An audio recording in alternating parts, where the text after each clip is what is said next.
ഈ CSR ഫണ്ടിന്റെ മറവിൽ പകുതി വിലയ്ക്ക് സ്കൂട്ടർ വാഗ്ദാനം ചെയ്ത് നടത്തിയ തട്ടിപ്പിൽ സീഡ് സൊസൈറ്റിക്കെതിരെയും അനന്തു കൃഷ്ണനെതിരെയും പരാതി നൽകാൻ ഗുണഭോക്താക്കൾ തയ്യാറാകുന്നു. CPIM ഇടുക്കി ജില്ലാ സമ്മേളനത്തിൽ പങ്കെടുക്കാൻ മുഖ്യമന്ത്രി എത്തുമ്പോൾ പരാതി നൽകാനാണ് ഇവരുടെ തീരുമാനം. 350 പരാതികളിൽ 12 കേസുകളാണ് നിലവിൽ ഇടുക്കി ജില്ലയിൽ രജിസ്റ്റർ ചെയ്തിട്ടുള്ളത്.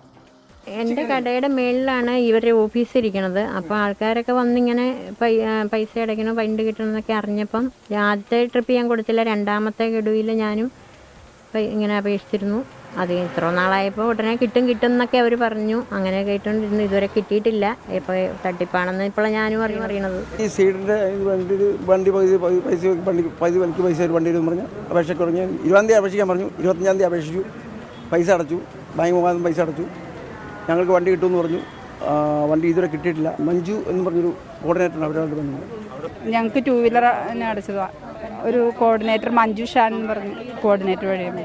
ഒന്നും പറയുന്നില്ല. ഇപ്പം ഞങ്ങൾ കേസ് സ്റ്റേഷനിൽ കൊണ്ടുപോയി കേസ് കൊടുത്തു. ചോദിച്ചവർക്ക് തരുന്ന പറഞ്ഞത്, ഇതുവരെ തന്നില്ല. എപ്പോൾ ചോദിച്ചാലും നിങ്ങൾ പേടിക്കണ്ട, കിട്ടും എന്നുള്ള രീതിയിലാണ് പറഞ്ഞത്. നിലവിൽ ഞങ്ങളെല്ലാം ഒരുമിച്ച് തീരുമാനിച്ച് പരാതി കൊടുക്കാനാണ് തീരുമാനിച്ചേക്കണത്. മറ്റേ സീഡ് സൊസൈറ്റിയുടെ ആൾക്കാരുടെ കയ്യിൽ നിന്ന് ഒരു പ്രതികരണം ഞങ്ങൾക്കില്ല. മറ്റേ പിന്നെ ഫണ്ട് അയച്ചാൽ ഞങ്ങൾ റീഫണ്ടിന് കൊടുത്ത ആൾക്കാരുണ്ട്, അല്ലാതെ വണ്ടിക്കും ഹോം അപ്ലയൻസിനൊക്കെ പൈസ കൊടുത്തവരുണ്ട്. പക്ഷെ അവർക്കൊന്നും അറിയില്ല എന്നാണ് അവർ പറയുന്നത്. ഞാൻ വണ്ടിക്ക് കൊടുത്തിട്ടുണ്ടായിരുന്നു, ഹോം അപ്ലയൻസിൽ കൊടുത്തിട്ടുണ്ടായിരുന്നു. ഒരുപാട് മേളിലുണ്ട് ആകെ. ഇപ്പോൾ ഇതിൽ മെമ്പർഷിപ്പ് എടുത്തിട്ട് ഇപ്പോൾ 2-3 വർഷമായി മെമ്പർഷിപ്പ് എടുത്തിട്ട്. അപ്പോൾ അതിനുശേഷം നമുക്ക് തയ്യൽ മെഷീൻ കിട്ടിയിട്ടുണ്ട്, പല സാധനങ്ങളും കിട്ടിയിട്ടുണ്ട്. അപ്പോൾ നമ്മൾ അതിൽ വിശ്വസിച്ചതുകൊണ്ട്. രാഹുൽ വിജയൻ ഇടുക്കിയിൽ നിന്ന് കൂടുതൽ വിവരങ്ങളുമായി ചേരുന്നുണ്ടല്ലേ?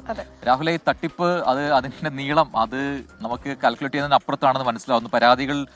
പരാതി പ്രവാഹം എന്ന് പറയാം, ഒന്നിന് പിറകെ ഒന്നായി വന്നുകൊണ്ടിരിക്കുന്നു. എന്താണ് ഇപ്പോൾ ഈ ആരോപണങ്ങൾ ഉന്നയിച്ചിരിക്കുന്നത് പറയുന്നത്? ഈ സീഡ് സൊസൈറ്റിക്കെതിരെയാണല്ലോ പ്രധാനമായ ആരോപണം. എന്ത് പറഞ്ഞു വിശ്വസിപ്പിച്ചു എന്നാണ് ഇപ്പോൾ ഈ പരാതിക്കാർ പറയുന്നത്? പ്രജിൻ, പരാതിയുടെ കാര്യം പറയുമ്പോൾ ഇടുക്കിയിൽ നിലവിൽ 350 പരാതികൾ പോലീസിന് ലഭിച്ചിട്ടുണ്ട്. അതിൽ 12 കേസുകൾ മാത്രമാണ് എടുത്തിരിക്കുന്നത്. 11 കേസുകൾ ഈ അടുത്ത ദിവസങ്ങളിൽ കൊടുത്ത കേസുകളും ഒരു കേസ് 2019 രജിസ്റ്റർ ചെയ്തിട്ടുള്ള കേസുമാണ്. അങ്ങനെ 12 കേസുകൾ മാത്രമേ അനന്തു കൃഷ്ണനെതിരെ ഉള്ളൂ. ഈ 350 പരാതികളിൽ കൂടുതലും മാസ് പെറ്റീഷനുകളാണ്. 10-20 പേർ ഒരുമിച്ച് ചേർന്ന് കൊടുക്കുന്ന പരാതികളായതുകൊണ്ട് ആളെണ്ണം ആ പരാതിക്കാരിൽ കൂടുതലുണ്ട് എന്നുള്ളതാണ് ഏറ്റവും പ്രധാനമായി പറയുന്ന കാര്യം. ഇതിൽ ഏറ്റവും പ്രധാനപ്പെട്ട കാര്യം, ഈ സ്കൂട്ടർ വാങ്ങാൻ വേണ്ടി മാത്രമല്ല ആളുകൾ പണം കൊടുത്തിരിക്കുന്നത്. ഇടുക്കി ജില്ലയിൽ കൂടുതൽ ആളുകൾ ഈ ഹോം അപ്ലയൻസസ് ഉൾപ്പെടെയുള്ള കാര്യങ്ങൾ വാങ്ങുന്നതിന് വേണ്ടി പകുതി പണം കൊടുത്തിട്ടുണ്ടായിരുന്നു. അങ്ങനെ സ്കൂട്ടറും ഈ ഹോം അപ്ലയൻസസും അതുപോലെ തന്നെ കാർഷിക ഉൽപ്പന്നങ്ങളും എല്ലാം കൂടെ ചേർത്ത് ഏകദേശം 1 ലക്ഷം രൂപയ്ക്ക് മുകളിൽ കൊടുത്തവരാണ് ഇടുക്കിയിലുള്ള ഭൂരിഭാഗം ആളുകൾ എന്നുള്ളതാണ് ഏറ്റവും പ്രധാനപ്പെട്ട കാര്യം. നേരത്തെ ഈ കോർഡിനേറ്റർമാരൊക്കെ വിളിച്ചാൽ ഫോണെങ്കിലും എടുക്കുമായിരുന്നു. ഇപ്പോൾ അതുപോലും ഇല്ലാത്ത അവസ്ഥയായ സ്ഥിതിക്ക് പരാതി കൊടുക്കാൻ വേണ്ടി തന്നെയാണ് ഇവരുടെ തീരുമാനം. പോലീസിൽ പരാതി കൊടുത്താൽ അത് സ്വീകരിക്കുന്നില്ല. മാസ് പെറ്റീഷനായിട്ട് തരാനുള്ള ഒരു മറുപടി പോലീസ് നൽകുന്നു. അതിന്റെ അടിസ്ഥാനത്തിലാണ് ഇവർ മുഖ്യമന്ത്രിക്ക് നേരിട്ട് പരാതി കൊടുക്കാമെന്നുള്ള തീരുമാനത്തിലേക്ക് പോയിരിക്കുന്നത്.